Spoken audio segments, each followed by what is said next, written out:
এই সরকার তো 10 দিন টিকবে না, 10 দিন টিকবে না এই গভর্নমেন্ট। ডক্টর আলী রিয়াজ ও মনির হায়দার এই ঝামেলাটা পাকাই দেওয়া ফুরুত করে ওরা চলে গেছে।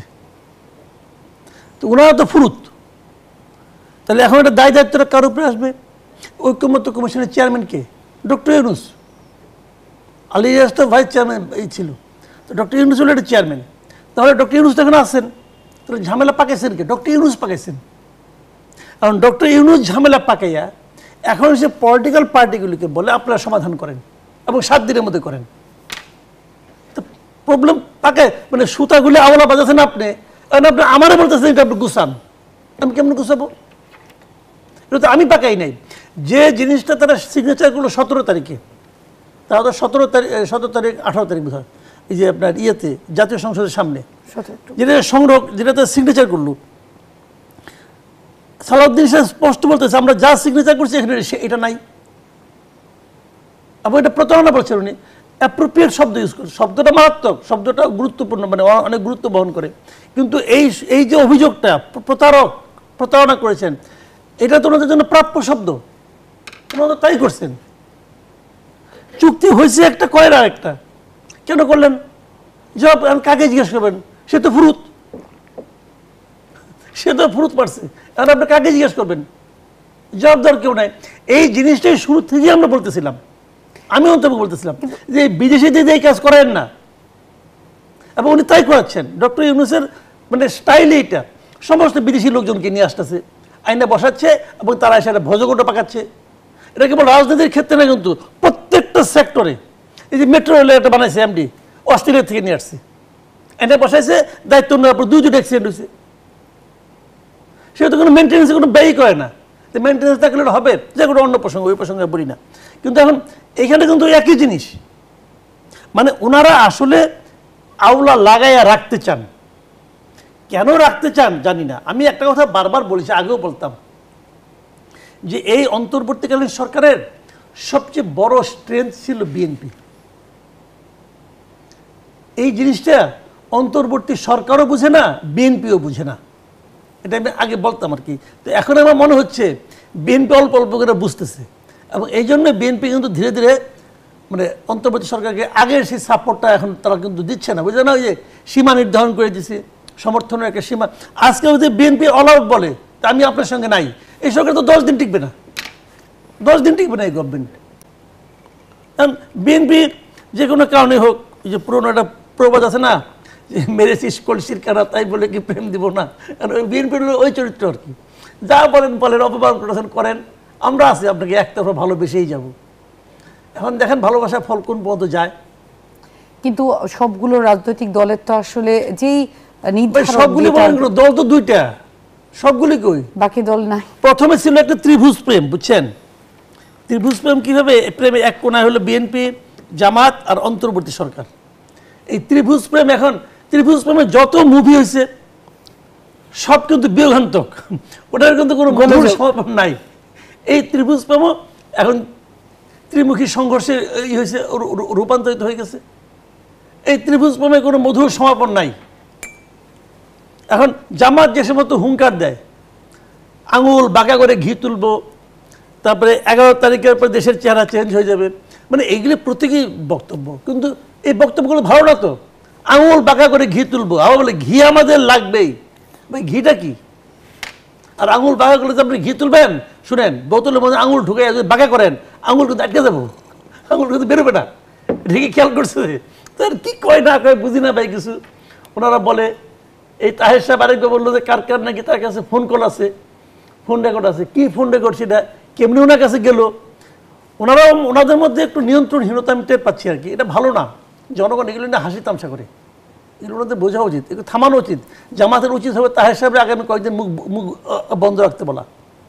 এই লোক কিন্তু জামাতকে ডুবাবে, আর তাহের গভর্নমেন্টকে ডুবাবে শফিকুল আলম। কি আর বলা, গভর্নমেন্টকে কেন শফিকুল আলম ডুবাবে, এই প্রশ্নটা নিয়ে আরেকটু আলোচনা করবো এবং নির্বাচন নিয়ে আলোচনা করছি। আমরা একটা বিরতি নিয়ে আসছি। দর্শক, আপনারা দেখছেন RSL স্টেজ জনতন্ত্র গণতন্ত্র। আমরা আলোচনা করছিলাম, একটা বিরতির সময় হচ্ছে, বিরতির পরে এসে আলোচনা বাড়াচ্ছি।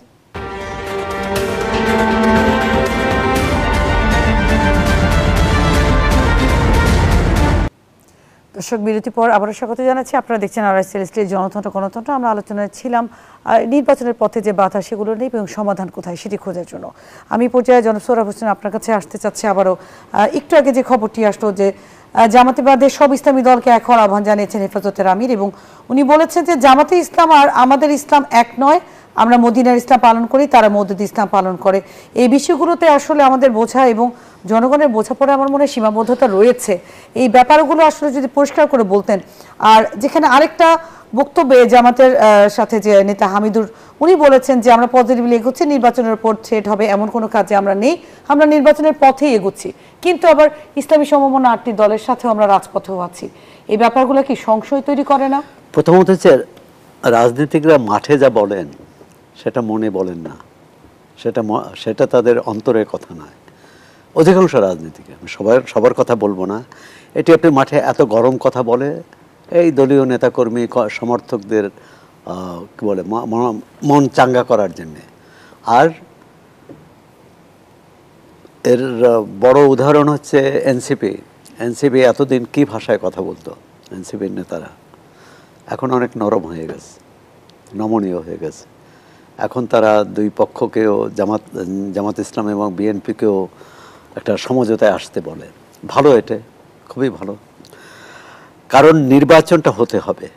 নির্বাচন হওয়ার জন্যে জুলাই সনদে সই হয়েছে, যদিও এনসিপি এখন পর্যন্ত দেয়নি, 4টি বাম দলও দেয়নি। আর মাসুদ কামাল বলছেন ত্রিভুজ প্রেম, এখানে চতুর্ভুজ প্রেম ছিল এই সরকারের। একটা হচ্ছে সরকারের সঙ্গে বিএনপির একটা সখ্য, জামাত ইসলামের একটা সখ্য এবং এনসিপির। তো এই সখ্যটা ধীরে ধীরে কি বলে ম্রিয়মাণ হয়ে যাচ্ছে, এখন একে অপরের বিরুদ্ধে অবস্থান নিয়েছে। চতুর্ভুজ প্রেম বলেন অথবা মাসুদ কামাল ভাই বলেন ত্রিভুজ প্রেম, এই প্রেমটা দিয়ে নির্বাচনের পথে এত বাধা কেন আসছে? এগুলা কুলোনো যাচ্ছে না? সেটাই তো বড় প্রশ্ন, যে এই যে এত আমরা দেখলাম যে জাতিসংঘে 6 জন নেতাকে নিয়ে যাওয়া, তাহলে সমাধান হলো না কেন? এবং রাজনীতিকদেরও এখানে দায় আছে। তারা যদি একসঙ্গে জাতিসংঘে যেতে পারে, একসঙ্গে আলোচনায় বসে সমস্যার সমাধান করতে পারেন না কেন এতদিন পর? অর্থাৎ তারা নিজেদের নিজ নিজ রাজনৈতিক অবস্থান থেকে একচুল নড়তে চান না, মানে সালিশ মানে তালগাছ আমার, এই মনোভাব থেকে তাদের সরে আসতে হবে প্রত্যেককে। ছাড় দিতে হবে। অনর অবস্থানে কি হয়েছে তা আমরা 16-17 বছরে দেখেছি, তার আগেও দেখেছি। মানে কোনো পক্ষের অনর অবস্থান, বিশেষ করে যারা বড় দল, তাতে তার কি বলে তার গড়তমি বজায় থাকতে পারে, কিন্তু সমস্যার সমাধান হয় না। আবার আপনি বললেন যে জামাত ইসলাম এতদিন মনে করতো যে তারাই হচ্ছে ইসলামের হেফাজতকারী। বাংলাদেশে যারাই ইসলামের কথা বলেন, ইসলামের নামে রাজনীতি করেন, ধর্মের নামে রাজনীতি করেন, সব দল তাদের নেতা বানেন। কিন্তু আপনি এখন যে তথ্য দিলেন যে হেফাজত ইসলাম কিন্তু একটি দলের না, বেশ এখানে অরাজনৈতিক সংগঠন আছে, আবার অনেকগুলো রাজনৈতিক সংগঠন আছে। তার আমির বলেছেন যে জামাতে ইসলাম আর আমাদের ইসলাম এক নয়, মানে হেফাজতের ইসলাম। আবার হেফাজতের ইসলাম বা জামাত ইসলামের সাথে সাধারণ মানুষের ইসলাম, সেটা কতটা মিল আছে? অধিকাংশ ক্ষেত্রে নেই। কারণ একটা কথা হচ্ছে, ধর্ম তো বিশ্বাসের ব্যাপার, ধর্ম যার যার, এবং ধর্মের সঙ্গে ধর্মকে রাজনীতিতে আনাটাই অযৌক্তিক বলে মনে করি। এবং যত অঘটন ঘটেছে ধর্মকে রাজনীতিতে এনে, সেটা 1971 সালের মুক্তিযুদ্ধ বলুন বা পরবর্তীকালে আন্দোলন সংগ্রাম বলুন, সমস্যার সমাধান রাজনীতিকদের বের করতে হবে, অন্তর্বর্তী সরকারকেই বের করতে হবে। এখন সরকার যত সময় ক্ষেপণ করবে তত অস্থিরতা বাড়বে। আর আপনি দেখুন, যখন রাজনৈতিক দলগুলো এই আন্দোলনের হুমকি দিচ্ছে, মাঠে আছে, বিএনপি তো কালকে বড় সমাবেশ করছে, তারাও তো মাঠে আছে, একে অপরকে দেখাতে চাচ্ছে কে বড়। কিন্তু বড় তো এখানে জনগণ, সেই জনগণের কথা কেউ ভাবছে না। আজকেও প্রাথমিক শিক্ষকরা আন্দোলন করতে যেয়ে লাঠি পেটা খেয়েছে, তাদের বিরুদ্ধে পুলিশ লাঠিচার্জ করেছে।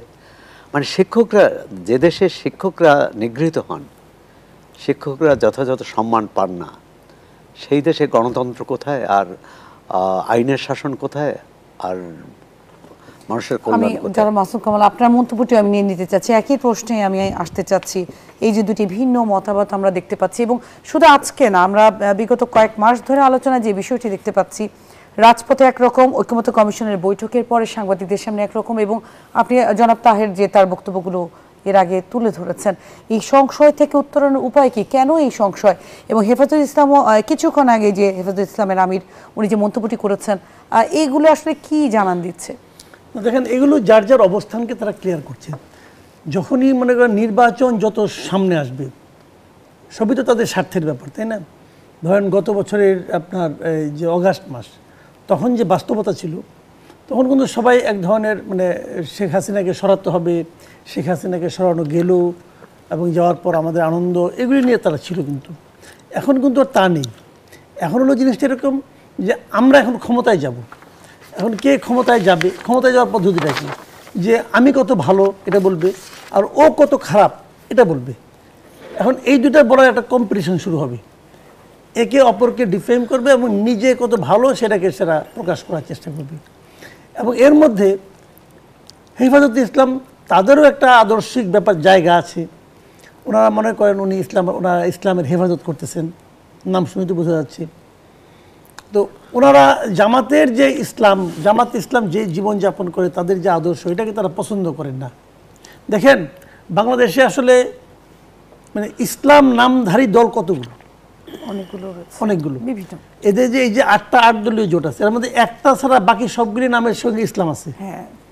জাতীয় গণতান্ত্রিক পার্টি, হ্যাঁ, ওই একটা বাদে আর বাদ বাকি সবগুলি ইসলাম। তাহলে ইসলামী তো সবাই তো আদর্শ ইসলামী শাসনতন্ত্র কায়েম করা, অথবা সবারই হলো ইসলাম যেভাবে বলছে সেরকম একটা রাষ্ট্র কায়েম করা, এই তো সবার লক্ষ্য। এতগুলি দল কেন? ইসলাম কি এতগুলি? ইসলাম তো একটা ইসলাম না? কোরআনে কি বলা হচ্ছে? যে কোরআনের একটা অক্ষরও কিন্তু চেঞ্জ হয় নাই। কোরআন এমন একটা গ্রন্থ যার একটা অক্ষর শুরুতে যা ছিল এখনও তাই আছে, অবিকৃত অবস্থায় হুবহু ওইটাই আছে। তাহলে কোরআন যদি চেঞ্জ না হয়, তো ইসলামের শাসন ব্যবস্থা কায়েমের জন্য এত মতভেদ কেন? তার মানে এখানে ঝামেলা আছে।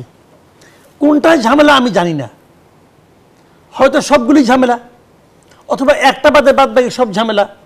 মানে সত্য হলো তো একটা, 7টা তো সত্য হয় না, তো সত্য একটা। তো এখন আবার এর মধ্যে হেফাজত ইসলাম বলতেছে যে ওই ইসলাম না। হেফাজত ইসলামের বক্তব্যটা আমার পছন্দ হয় নাই। উনি যেটা বলতেছেন যে আমরা মদিনার ইসলাম, আর ওইটা হলো গিয়ে মওদুদের ইসলাম। বা ইসলাম একটা রে ভাই, ইসলামের আবার আগে আবার মদিনা মওদুদি এগুলি যোগ করতে পারেন না, ওটাও পারেন না। আপনি ইসলাম একটা। তো এই যে বিরোধগুলো, এই বিরোধগুলো কিন্তু মারাত্মক। যেমন ধরেন আমি সমাজতন্ত্রী বললাম, যে আমি সোশ্যালিস্ট বললাম, উনিও বললো সোশ্যালিস্ট, বলতেই পারে। এখন আমার এবং ওনার সোশ্যালিজম যদি না মিলে, যদি ওনার সোশ্যালিজমটা যদি প্রকৃত সোশ্যালিজম হয়, আমারটা যদি একটু ঘাটতি থাকে, তাহলে কিন্তু আমার কিন্তু চরম শাস্তি হবে না, আমি কিন্তু দোজখে যাবো না। কিন্তু ইসলামের ক্ষেত্রে যারা নাকি মনে করেন একটু বিকৃত করছে, একটু চেঞ্জ করছে, তারা কিন্তু সরাসরি দোজখবাসী। খেয়াল করেন, এখন আমি যদি হেফাজতের কথায় বিশ্বাস করি, তাহলে তো জামাত দোজখবাসী। আমি একজন ইমামকে, মানে একজন ফেসবুকে আজকাল অনেকের শুনি, তো এই ওয়াজ শুনি, একজন আলেম উনি বলতেছেন আরেকজন আলেমের নাম ধরে যে ও তো কাফের। দুইজন আলেমই কিন্তু ফেসবুকে ব্যাপক জনপ্রিয়, আমাদের ঢাকারই দুইজনই ব্যাপক জনপ্রিয়।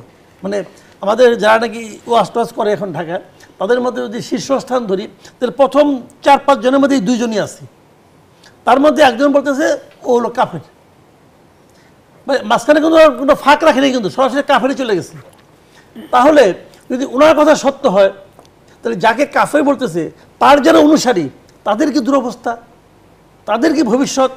আবার যদি ওটা মিথ্যা হয়ে থাকে, তাহলে ওনার যারা মানে আপনার অনুসারী, তাদের পরকালে কি হবে? তো এটা কিন্তু একটা রিস্কি ব্যাপার। তো আমরা তো বিভ্রান্ত এই ব্যাপারে। আমার মনে হয়, আমি তো এই ব্যাপারে আসলে এক্সপার্ট নই, বাট আমি সাধারণভাবে যেটা বুঝি যে এক একটা রাজনৈতিক দলে এক একটা দৃষ্টিভঙ্গি, এই দৃষ্টিভঙ্গির উপর জনগণের যে এত বড় একটা সিদ্ধান্ত নির্বাচন, এই দৃষ্টিভঙ্গির বিভেদের কারণে নির্বাচন নিয়ে রাজপথে নামতে হবে কেন? এটি হচ্ছে আমার প্রশ্ন, যেটি নিয়ে আমি পরবর্তীতে আলাপ করতে চাচ্ছি। দর্শক, আমরা এই মুহূর্তে আরেকটা বিরতিতে যাচ্ছি। আপনারা দেখছেন RICL জনতন্ত্র গণতন্ত্র। বিরতি পরে আবারও ফিরছি।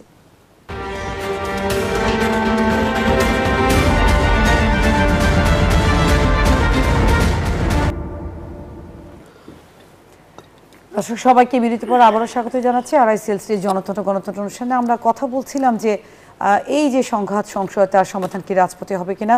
আমরা আলোচনার একদম শেষ পর্যায়ে চলে এসেছি। এই পর্যায়ে আমি সোহেরাব হোসেন আপনাকে দিয়ে আমি শুরু করতে চাচ্ছি। আমরা তো নির্বাচনের পথে, আমরা বলতে বোঝাচ্ছি এই যে রাজনৈতিক দল, অথবা আমরা যদি বলি মূল যে প্রধান 3টি বা 4টি রাজনৈতিক দল, সবাই কিন্তু তার নির্বাচনের যে প্রস্তুতি সেটি কিন্তু গ্রহণ করছে। এবং এই নির্বাচন প্রক্রিয়া ইসি যেমন তার স্বাভাবিক প্রক্রিয়া বা নিয়ম অনুযায়ী যে কার্যক্রমগুলো রয়েছে সেগুলো এগিয়ে নিয়ে যাচ্ছেন। তাহলে এই যে রাজপথের রাজনীতি, এটি কেন? আর এই যে বিভিন্ন সময় যে কথায় কথায় যে ঘোষণা আসছে, আমাদের দাবি, আমার এটা দাবি, এই দাবি দাওয়াগুলো তো অন্তর্বর্তী সরকারের কাছে। তাহলে আলোচনায় বসতে হলে নিশ্চয়ই অন্তর্বর্তী সরকারের সাথেই আলোচনার পথ এখনো খোলা রয়েছে। কি ভাবছেন? না, সরকার যে সময়সীমা বেঁধে দিয়েছে তাতে খুব সময় নেই। আগামীকাল যদি কোনো, আগামীকাল মানে আজকে যদি কোনো সমস্যার সমাধান হয়, তাহলে সেটি মানে আলোচনায় যদি বসে, আর না হলে যেটা বিকল্প আছে সরকার সিদ্ধান্ত দিয়ে দেবে। সেক্ষেত্রেও রাজনৈতিক দলগুলোকে আস্থায় নিয়ে দিতে হবে, তাদের সাথে আলোচনা করে তাদের মনোভাব জেনে। না হলে যদি যদি ধরেন এই 3 দলের কথাই বললাম, জাতীয় পার্টি, জাতীয় নাগরিক পার্টি, বিএনপি এবং জামাত ইসলামী, এর যে কোনো একটি দল যদি বলে যে আমরা এটি মানি না এবং নির্বাচনে যাব না, তখন কিভাবে নির্বাচন করবে? এখন সমস্যা হচ্ছে সবাই নির্বাচনমুখী, সরকারও নির্বাচনমুখী, কিন্তু নির্বাচনটা কিভাবে করবে এটি সেটি নিয়ে মতানৈক্য বা বিভিন্ন না, মতানৈক্য না, এটি নিয়ে নিজেদের আত্মবিশ্বাসের অভাব। এবং আপনি প্রতিটি ক্ষেত্রে দেখবেন রাজনৈতিক দলগুলোর এই যে 8 দল রাস্তায় নেমেছে, তাদের দাবিটা কার কাছে? সরকারের কাছে। তো সরকারের কাছে তো স্মারকলিপি দিলেই হয়, কথা বললেই হয়। এখন রাস্তা বন্ধ করে আপনি সমাবেশ করে আপনি দাবি আদায় করবেন, এবং কবে করবেন সেটা? বা আমরা রাজপথে তো একটা সরকারের পতন হয়ে গেল, গণতন্ত্র ছিল না বলে। এখন তো আমরা গণতন্ত্র প্রতিষ্ঠা করতে চাই, সেটা নির্বাচন ছাড়া কিভাবে হবে? মূল যে সমস্যা সেটা হচ্ছে নির্বাচনটা কেমন হবে, কিভাবে হবে, অবাধ সুষ্ঠু হবে কিনা, অন্তর্ভুক্তিমূলক হবে কিনা, শান্তিপূর্ণ হবে কিনা, সেখানে সংখ্যালঘুরা ভোট দিতে যেতে পারবে, নির্ভয়ে যেতে পারবে কিনা, জাতিগত সংখ্যালঘুরা পারবে কিনা, ধর্মীয় সংখ্যালঘুরা পারবে কিনা, প্রান্তিক মানুষগুলো পারবে কিনা। এবং তাদের এখন যে অর্থনৈতিক দুরবস্থা, নিত্যপণ্যের দাম বাড়ছে, বেকারত্ব বাড়ছে, দারিদ্র্যসীমার নিচে মানুষের সংখ্যা বাড়ছে, বিনিয়োগ নেই, কলকারখানা বন্ধ হয়ে যাচ্ছে, এসব নিয়ে রাজনৈতিক দলগুলোর কিন্তু কোনো মাথা ব্যথা নেই। তারা কিন্তু জনজীবনের সমস্যা নিয়ে কথা বলছে না। ডেঙ্গুতে মানুষ মারা যাচ্ছে, ঢাকা শহরের ডেঙ্গুতে এর প্রতিবাদে 2-1টি বাম দল করতে পারে, আর অন্য কোনো দলের তো বড় কোনো কর্মসূচি, দৃশ্যমান কোনো কর্মসূচি দেখিনি। তাহলে তারা কাদের জন্য রাজনীতি করে, তারা ভোট চাইতে যাবে কিভাবে? এটাই তো প্রশ্ন। আপনারা 8 মাস ধরে, এই 15 মাস ধরে মানে কিভাবে ভোট হবে, কোন ভোট আগে হবে, এটি নিয়ে তর্ক বিতর্ক করে যাচ্ছেন, এবং মানুষ মানে মানবেতর অবস্থায় আছে, মানে ভয়াবহ সংকটে আছে। আমি এই পর্যায়ে জনাব আসাদ আপনার কাছে একই প্রশ্ন রাখতে চাচ্ছি, সেই সাথে আমি উল্লেখ করতে চাচ্ছি যে 5টি দাবিতে জামাত ইসলাম এবং ইসলামী সমমনা 8 দল এক হয়েছেন এবং রাজপথে নেমেছেন, এবং তারা তাদের গণসংযোগ এবং আন্দোলন জারি রেখেছেন। লেভেল প্লেইং ফিল্ড নিশ্চিত করা, ফ্যাসিস্ট সরকারের জুলুম নির্যাতন, এগুলো নিয়ে আদালতেও তো কথা হচ্ছে এবং সেই কার্যক্রম প্রক্রিয়াধীন রয়েছে। এক্ষেত্রে এই যে গণহত্যা, দুর্নীতির বিচার দৃশ্যমান, জাতীয় পার্টি ও 14 দলের কার্যক্রম নিষিদ্ধ করা, এই দাবিগুলোর জন্য রাজপথে কি সমাধান খুঁজতে হবে, নাকি নির্বাচন প্রসঙ্গে আরো বেগবান হয়ে একটা সমাধানের রাস্তা বের করতে হবে? হ্যাঁ, 5টা যে দাবি আছে, এই দাবিগুলো এই সরকারের পক্ষে মানা কতটুকু সহজ হবে আমি জানি না। প্রথম যে দাবিটা, সেটাই তো আপনার জুলাই সনদ এবং এর বাস্তবায়ন প্রক্রিয়া। ধরেন তারা চাচ্ছে যে আমরা নির্বাচন এই নভেম্বরেই চাই গণভোটটা, বিএনপি বলতেছে নির্বাচনের দিন হবে। এখন তাদের দাবিটা কার কাছে? সরকারের কাছে। সরকার বলল নভেম্বর হবে, এটা সরকার বলতে পারবে?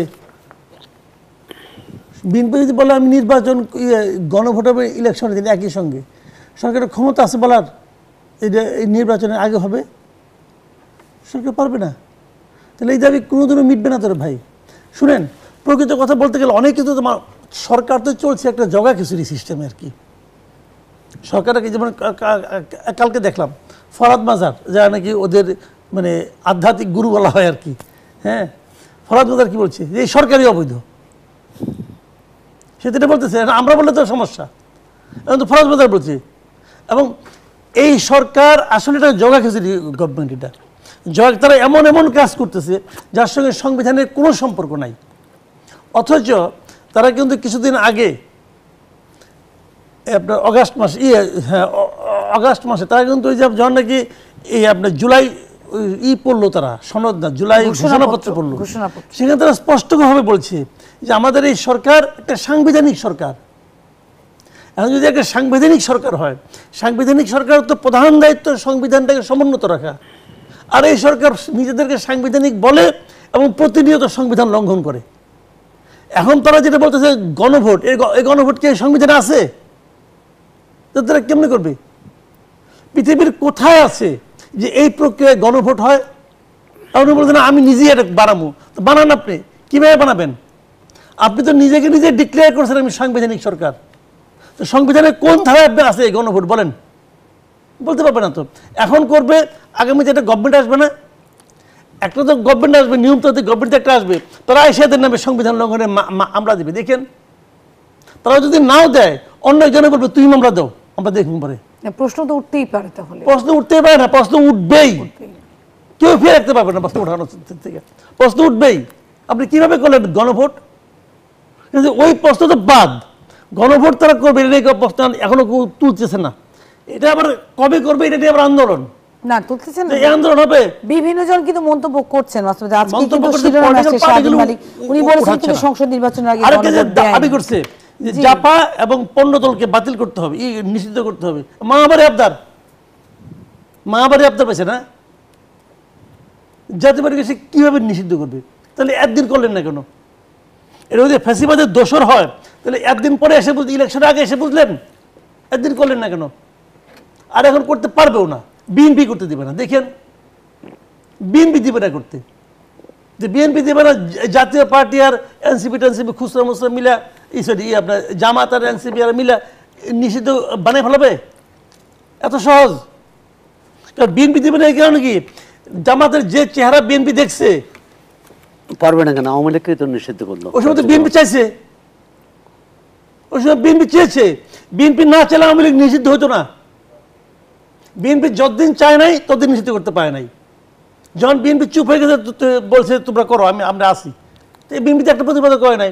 জামাতকে নিষিদ্ধ করে, জাতীয় পার্টিকে নিষিদ্ধ করে বিএনপি আর চাবে না। তো কি কারণে চাবে না? বিএনপি এখন বুঝতে পারছে যে আওয়ামী লীগকে নিষিদ্ধ করার কারণে তাদের কি ঝামেলাটা হয়েছে। আগে যে গ্রামের প্রবাদ আছে বুঝছেন, যে দেশে তো ভাই পলিটিক্যাল পার্টি আসলে বিএনপি আর আওয়ামী লীগ, এটা তো বাস্তবতা, সমানে সমানে, একজন বাঘ তো একজন সিংহ। তো বিএনপি বলতেছিল যে ওই বাঘের গর্জনা অথবা সিংহের গর্জনা সহ্য হয় না, দেহটাকে নিষিদ্ধ করে দিছে। এখন দেওয়ার পর দেখে সিংহের গর্জন সহ্য হয় না, সিংহরে সরাই দিছে। এখন তো বিড়াল তো ভেঙচি দেয়, এখন বিএনপিকে এই বিড়ালের ভেঙচি সহ্য করতে হচ্ছে, বুঝছেন না ব্যাপারটা? তো এখন বিএনপি কাছে ভাই তোমার ভেঙচি আমি বাই করতেছি, জাতীয় পার্টি থাকুক, দেখো তোমার কি দুরবস্থাটা হয়, দেখেন। জি মাসুদ, আপনাকে ধন্যবাদ জানাচ্ছি। নিশ্চয়ই আমরা আগামীকালকেও এটার অপেক্ষায় করব যে আসলে সমাধানের রাস্তাটি কি বের হয় এবং অন্তর্বর্তী সরকারের পক্ষে ইসি কি সিদ্ধান্তগুলো নেয় সংবিধানকে সমুন্নত রেখে। জনাব সোহরাব হোসেন, আপনাকেও ধন্যবাদ জানাচ্ছি, সাংবাদিক মাসুদ খান আপনাকেও ধন্যবাদ জানাচ্ছি।